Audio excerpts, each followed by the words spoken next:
Our top story takes us to the UN, where US President Barack Obama has called for an all-inclusive United Nations with world leaders working together to solve international crises through diplomacy instead of brute strength. President Obama was speaking at the historic opening of the 70th session of the UN General Assembly.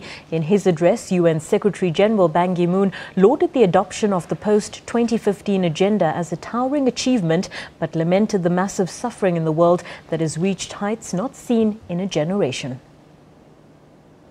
What counts now is translating promises on paper into change on the ground. We owe this and much more to the vulnerable, the oppressed, the displaced, and forgotten people in our world. And so the floor was open to world leaders and members of the UN General Assembly. Sharp criticism was forthcoming from Barack Obama as the leader of one of the world's superpowers.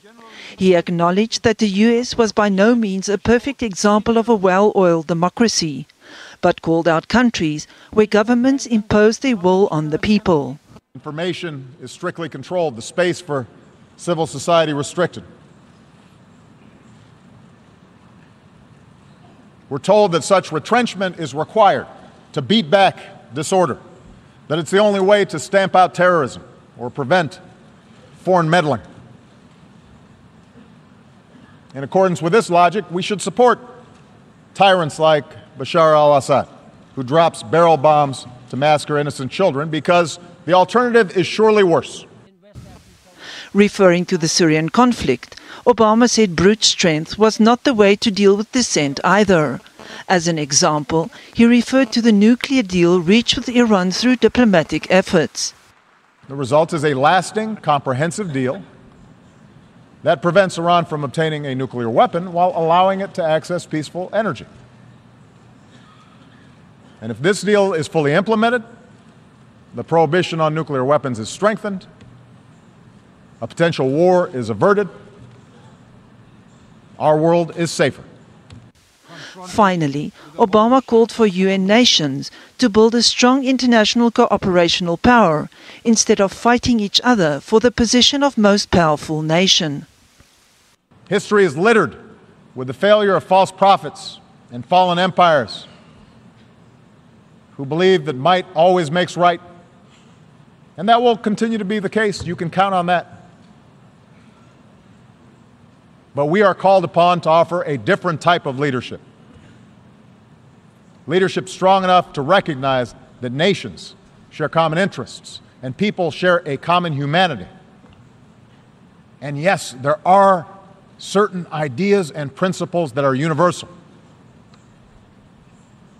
That's what those who shaped the United Nations 70 years ago understood. Let us carry forward that faith into the future, for it is the only way we can assure that future will be brighter for my children and for yours. Russian President Vladimir Putin says those who were involved in the Iraq war must take the blame for the current crisis in the Middle East. Tens of thousands of militants are fighting under the banners of the so-called Islamic State.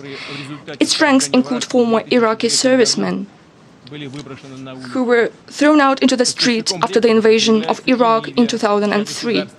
Many recruits also come from Libya, a country whose statehood was destroyed as a result of a gross violation of the UN Security Council Resolution 1973.